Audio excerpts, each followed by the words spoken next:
नमस्कार दोस्तों, आदाब। मैं एमआर मसूरी दिव्यांग चैनल से आपका स्वागत करता हूँ, इस्तेमाल करता हूँ। आज हम बहुत ही अच्छे समय से गुजर रहे हैं और बहुत बुरे समय से गुजर रहे हैं। दोनों चीज़ें हैं। आज जिस पूरे देश को जिसने हिला रखा है, पूरे देश में चर्चा है, उसकी बात करूँगा। उसका हवाला देके मैं बताऊँगा। हवाला ये है कि अभी आप लोगों ने मुस्कान और साहिल का वाकया बहुत ही ये यूट्यूब पे छाया है। बड़ा ही खराब सा लगता है ऐसे सब वाकया, ऐसे सब स्टोरी, बहुत ही खराब स्टोरी, दर्दनाक स्टोरी और अशोभनीय स्टोरी कहानी जब सामने आती है, तब दिव्यांगम को बोलना पड़ता है कि माता पिता के बताए हुए रास्ते पे चलिए, माता पिता के बताए हुए रिश्ता करें। लव मैरिज वो दौर चला गया जो माता पिता ने आपने लव मैरिज किया। आपके शरीर से नहीं प्यार था, आपके पैसे से नहीं प्यार था, सिर्फ आपकी भाषा शैली से बात प्रेम हुआ, आपका परिवार अच्छा लगा, आपका लैंग्वेज अच्छा लगा, आपकी तमाम चीज़ें अच्छी लगी और प्रेम हुआ। लेकिन अब क्या सिस्टम है? अब शरीर की ओर लोग भाग रहे हैं, ज़्यादा है पैसे की ओर भाग रहे हैं। कौन कितना पैसे वाला है उसमें जा रहे हैं। पैसे मत जाइए, क्योंकि शमशान घाट और कब्रिस्तान में और चर्च में कभी भी पैसा नहीं जाता है।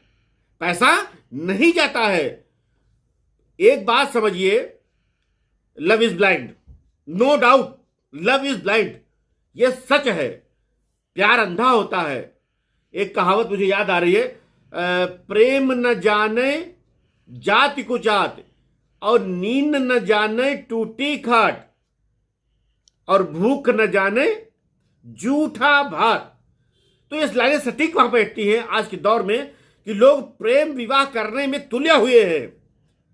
न माँ की सुनना, न बाप की सुनना, न दादा की सुनना, न चचा की सुनना, न बड़े पापा की सुनना, किसी की भी नहीं, कोई रिलेशन है, ना मामा की सुनना, न निहाल ददियार, कोई भी नहीं सुनना है।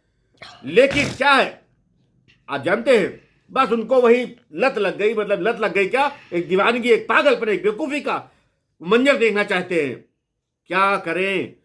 नहीं दोस्तों, नहीं साथियों, हमें ज़रूरत है अपने परिवार के बच्चों को, बच्चे तो कहते हैं, एक कौन सी पिक्चर थी जिसमें, हाँ, खिलाड़ी 786, तो उसमें क्या एक शब्द मुझे पसंद आया। हीरो हीरोइन से कहता है, अरे आप लोग अपने हैं तो समझाने का प्रयास करूंगा। हीरोइन से कहता है कि वो लड़की है, कहीं कोई बात नहीं, उसे वो दूसरा लड़का चाहिए था, कहीं कोई बात नहीं, बच्चे कभी कभी खिलौना भी मांग लिया करते हैं। तो खिलौना नहीं है, ये जिंदगी है, जिंदगी को पहचानिए। आप जब अरेंज मैरिज करते हैं, परिवार के साथ में लोगों, परिवार की मर्जी से शादी करते हैं, वो शादी सक्सेस होती है। क्यों? मैं प्रूफ दे रहा हूं। प्रूफ इसलिए दे रहा हूं, वो कैसे? जब माँ बाप शादी करेंगे, आपके घर वाले बहनोई शादी करेंगे, आपके कोई घर वाला शादी करेगा, तो घर देखेगा, जात देखेगा, बिरादरी देखेगा, एजुकेशन देखेगा, उसका पुश्तैनी रख रखाव देखेगा, लड़की कैसी है, कितना पढ़ी है, वो चेहरा नहीं देखेगा ज्यादा। और आजकल चेहरे का क्या कहना, चेहरे पे बता दूं, समाज से खाली लिपस्टिक और मेकअप बॉक्स में ही आ जाता है और ब्लैक डाई, ये हटा दीजिए तो महिलाएं, और खासकर महिलाएं, बाकी पुरुषों की बात बहुत है। आजकल लंबे बाल, हिप्पी जैसे बाल, और आजकल पीछे से भरोसा नहीं चलता है गाड़ी बाइक पे कि ये लड़की बैठा है कि लड़का बैठा है, सामने बैठ जाओ तो पता चलता है। बड़ा खराब चल रहा है।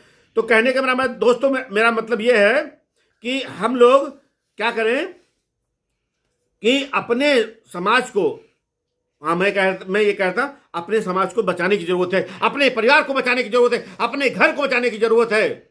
वो क्यों?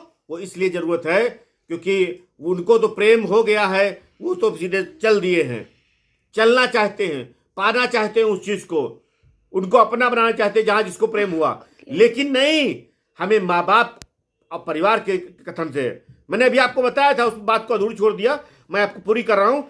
क्या कि माँ बाप जब शादी करते हैं तो एक बिचवनिया होता है, मीडिएटर इंग्लिश में।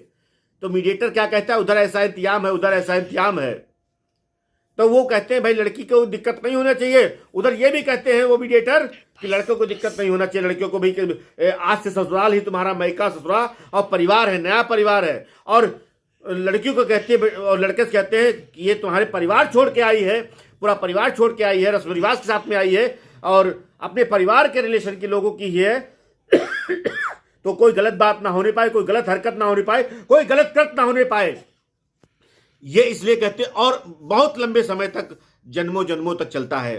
मतलब शादी हो के भाई, फिर शादी हुई, शादी होके डोली आती है, फिर अर्थी पे ही जाती है, ऐसा लोगों का मानना है, पुराने लोगों का। लेकिन आज का दौर तो कुछ और हो गया है। संडे को कोई और, मंडे को कोई और, 2024 में कोई और, 25 में कोई और, 26 में कोई और तलाश लिया जाएगा, ऐसी चीजें आती हैं। तो जो भी लोग ब्लाइंड हो गए हैं, प्रेम में ब्लाइंड हो गए हैं, माँ बाप की नहीं सुन रहे हैं, उनको क्या दिख रहा है? क्षण भर के सुकून के लिए समाज को मत ठुकराइए। वो मतलब ये माहौल, गंदा माहौल, खतरनाक माहौल देखते हुए मुझे ऐसा लगता है कि अब समाज को सुधारने की जरूरत है, अपने फैमिली को सुधारने की जरूरत है, अपने परिवार को सुधारने की जरूरत है, अपने आस पड़ोस के लोगों को सुधारने की जरूरत है। ये क्यों? क्योंकि दोस्तों समाज बहुत गंदा होता जा रहा है।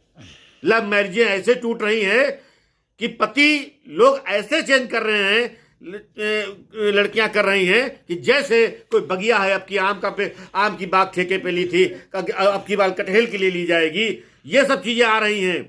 तो दोस्तों मैं आज का सिर्फ और सिर्फ एक बात कहूंगा कि माँ बाप के कहे, अपने सीनियर से कहे, अपने संरक्षक से कहे, बताए, रिश्ते करिए, प्रेम भाव से रहिए, लड़की को बहुत प्रेम से रखिए नो डाउट। और लड़की को बचाइए कि पूरा समर्पित होके, अगर घर पे 10 काम करती थी तो ससुराल में 12 काम, क्योंकि वो रानी बन के आई है, वो राजकुमार के साथ में उसकी शादी हुई हो, किसी जाति की हो, किसी धर्म की हो, मैं ये जात धर्म की बात नहीं करता। लेकिन समाज में आप अगर पढ़े लिखे हैं, पढ़े लिखे साथ में चलते हैं, पढ़े लिखे का माहौल है, कुछ नहीं तो यूट्यूब तो है ही है, तमाम सी चीजें आपको मोटिवेशनल बताई जाती हैं, एजुकेशन की बताई जाती हैं, तमाम सी चीजें बताई जाती हैं। तो आपको है कि जब जागे तब सवेरा, आज से ही जाग लीजिए। ये प्रेम विवाह के चक्कर में मत पड़िए। आप संवैधानिक तरीके से मंदिर में, मस्जिद, मंदिर में, गुरुद्वारे पे, मुस्लिम समाज में जो निकाह होता है, जो भी जैसी हैसियत है, उसको माँ बाप के बताए हुए रिश्ते में करिए, जो जिंदगी संवर जाएगी। वरना जिंदगी यूं ही समाज जिसे बिखर रही है साहिल और मुस्कान की, वैसे ही बिखरती जाएगी। और अब क्या रह गया है समाज में? अब क्या बताने को रह गया है? क्या सोचने को रह गया है? अरे अभी नहीं जागे तो कब जागेंगे दोस्तों? अब हमें जागने की जरूरत है, हमें जगाने की जरूरत है, हमें जागने की जरूरत है, हमें जगाने की जरूरत है। जब जागो तब सवेरा की तर्ज पे कुछ काम करने की जरूरत है।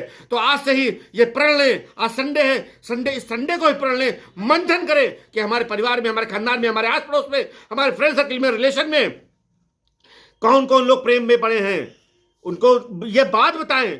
कोई दिक्कत हो तो दिव्यांगम चैनल में डिस्क्रिप्शन में मेरा नंबर दिया है, मुझसे 15 मिनट बात करा दिएगा। मैं गारंटी लेता हूं कि उस चीज को, कि आपको, आपके बच्चे को संतुष्ट कर दूंगा। मैं 15 मिनट की फोन टॉक पे मैं संतुष्ट कर दूंगा कि वो क्या कर रहे हैं, वो कहाँ जाएंगे, कहाँ नहीं।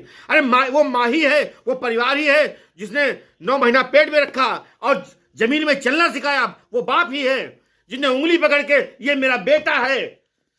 आपकी जब पैदाइश हुई थी तो कहीं मेरी रानी गुड़िया पैदा हुई है, परी पैदा हुई है, मेरा बेटा पैदा हुआ, मेरा सीना चौड़ा हो जाता है हर माँ बाप का जब उसके वहां पुत्र या पुत्री का जन्म होता है।